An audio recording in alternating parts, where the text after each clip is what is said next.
Coach, last game hindi masyado maganda mood natin. Mukhang nagkaroon naman ng effect this game yung parang medyo nasabon yata natin yung team natin pagkatapos. Nagka-effect naman, bumawi sila ngayon, hindi na nila pinahabol yung kabila. Oo nga.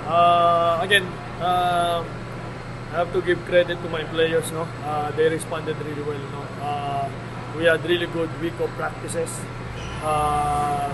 and I'm very confident actually going to this game. Magiging maganda yung lalaroin namin. Better than the last two games kasi the way we practice the past two. So, sana ay hindi na dumating ulit sa time na kailangan magalit ako. Sabi sa kanila, hindi ako pwede magalit. Hindi ako pwede magalit, bawal sa akin. So, they responded really well again. And I think what we really achieved this game was the way we played defense. Siyempre we need to adjust kasi with the calls of the referees, diba? So we really have to test, no? Kung ano talaga yung tama, ano yung mali. Para kami alam din namin, diba? In practice yun din gagawin namin kung ano yung tama at mali. So we had the chance to do that. So yun, isa yun sa I think naging maganda rin in this game. And second of LA, yung import natin, 4 points lang. Nag-step up yung mga locals natin. What can you say about this time around? The locals made good decisions, lalo na sa ending, para hindi makapol. Well, the locals was, yun naman talaga ang gusto kong mangyari talaga sa kanila. To really be involved. No, we cannot rely on our import alone. And I always say that to my team. But we cannot rely on our import alone. We cannot let him score 50 points or 60 points in one game. No, it's just hard. And to be fair also to our import.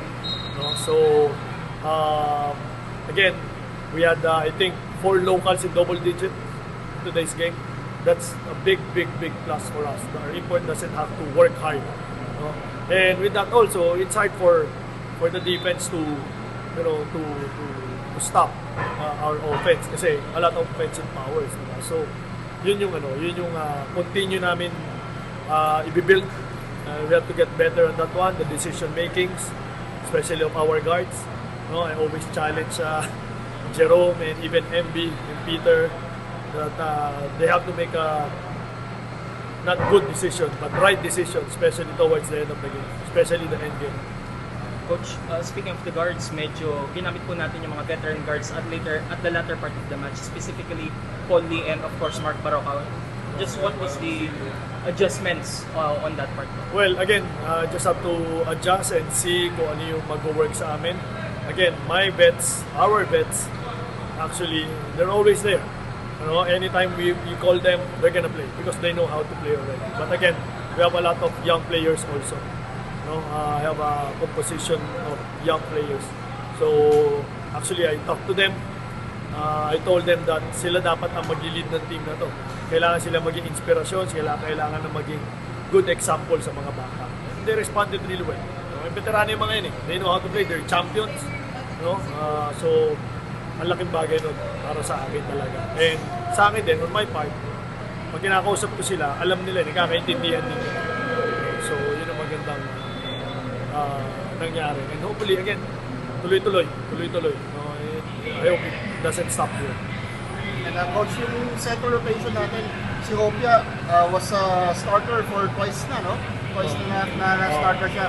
What can you say about your center rotation? Parang medyo kinakapos yata kayo sa bigs. Pinapasok si Ian has to play heavy minutes around. Well, actually, it's a plan. No? Para hindi rin, siyempre, masagad din namin si Ian. Hindi namin masagad si Ian. And, Cliff, quality minutes. That's what I'm telling him. Just quality minutes. Give me quality minutes to start the game, to set the tempo, defensively, be that big guy in the middle, then we'll be okay.